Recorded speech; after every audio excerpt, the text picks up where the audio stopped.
اے ایمان والو، اللہ اور اس کے رسول کے حکم پر چلو اور اس سے روگردانی نہ کرو جبکہ تم سنتے بھی ہو، اور ان لوگوں جیسے نہ ہونا جو کہتے ہیں کہ ہم نے سن لیا مگر حقیقت میں نہیں سنتے۔ کچھ شک نہیں کہ اللہ کے نزدیک تمام جانداروں میں بدترین وہ بہرے گونگے لوگ ہیں جو عقل سے کام نہیں لیتے، اور اگر اللہ ان میں خیر کی طلب دیکھتا تو ان کو سننے کی توفیق بخشتا، اور اگر یوں ہی انہیں سنوا دیتا تو وہ منہ پھیر کر بھاگ جاتے۔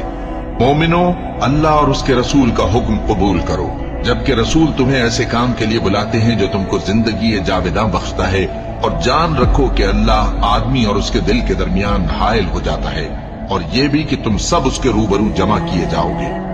اور اس فتنے سے ڈرو جو خصوصیت کے ساتھ انہی لوگوں پر واقع نہ ہوگا جو تم میں گناہگار ہیں، اور جان رکھو کہ اللہ سخت عذاب دینے والا ہے۔